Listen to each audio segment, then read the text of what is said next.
नमस्कार दोस्तों, आपका स्वागत है एमए हिंदी साहित्य के यूट्यूब चैनल में। आज हम बात करने वाले हैं भ्रमर गीत सार पद क्रमांक 21 की सप्रसंग व्याख्या के बारे में। भ्रमर गीत का संपादन किया था आचार्य रामचंद्र शुक्ल ने और इसको इन पदों को सूरदास के कविता संग्रह सूरसागर से लिया गया है। ठीक है, तो चलिए पढ़ते हैं पद क्रमांक 21 की सप्रसंग व्याख्या। सबसे पहले पद को पढ़ेंगे। गोकुल सबै गोपाल उपासी, जोग अंग साधत ते उधो ते सब बसत ईसपुर काशी। यद्यपि हरि हम तजि अनाथ करी, तदपि रहती चरणनी रसरासो। अपनी शीतलता ही न छाड़त, यद्यपि है ससिराहु गरासी। का अपराध जोग लिख पठवत, प्रेम भजत तजी करत उदासी। सूरदास ऐसी को बिरहनी, मागति मुक्ति तजी गुण राशि। शब्दार्थ। शबै का अर्थ सभी, उपासी का अर्थ उपासना करने वाले, जोग अंग अर्थ होता है योग के 8 अंग। महर्षि पतंजलि ने 8 अंग अष्टांग योग नामक 8 अंगों वाले योग का एक मार्ग विस्तार से बताया है। अष्टांग योग एक 8 आयामों वाला मार्ग है जिसमें 8 आयाम का अभ्यास एक साथ किया जाता है। योग के 8 अंग हैं यम, नियम, आसन, प्राणायाम और प्रत्याहार, धारणा, ध्यान, समाधि। ये सभी 8 अंग हैं योग के। ईसपुर का अर्थ होता है शिवपुरी, महादेव की नगरी काशी। तजी का अर्थ होता है छोड़कर। रस का अर्थ राशि, रस में छकी। और शशि का अर्थ चांद, गरासी का अर्थ ग्रसित, उदासी का अर्थ उदास, गुण राशि का अर्थ गुण समूह।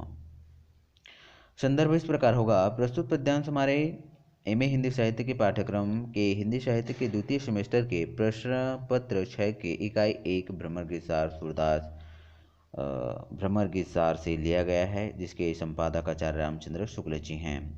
प्रसंग में उद्धव के ज्ञानोपदेश योग साधना की ज्ञान की बातें सुनकर गोपियाँ उद्धव के ज्ञान के विरोध में श्री कृष्ण के प्रति प्रेम साधना की प्रतिष्ठा कर रही हैं। और व्याख्या इस प्रकार होगा। हे उद्धव, गोकुल में सभी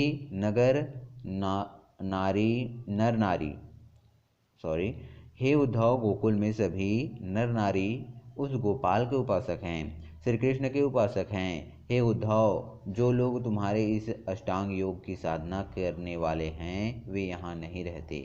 वे सब शिव नगरी में निवास करते हैं, अर्थात काशी में निवास करते हैं।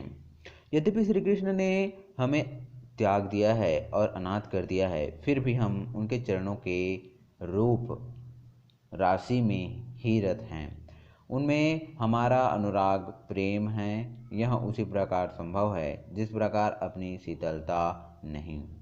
जिस प्रकार चंद्रमा राहु के द्वारा ग्रसित हो जाने पर भी अपना जो स्वाभाविक गुण है शीतलता प्रदान करने वाला उसे नहीं छोड़ता, उसी प्रकार श्री कृष्ण भले ही हमें त्याग दें किंतु हम अपना स्वाभाविक धर्म नहीं छोड़ेंगे।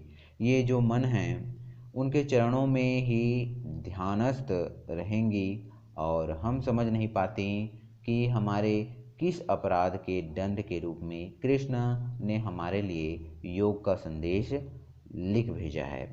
वे हमें इस प्रकार हरि भजन को छोड़कर संसार से विरक्त हो जाने को कहना चाहते हैं। सूरदास जी कहते हैं, यहाँ ब्रज में ऐसी कौन विरहिणी है जो गुणों की खान को छोड़कर अर्थात श्री कृष्ण के प्रति प्रेम के सम्मुख गोपियों के लिए निर्गुण की उपासना से प्राप्त मुक्ति का कोई महत्व नहीं है। हम सबके लिए तो कृष्ण प्रेम प्राण के समान हैं।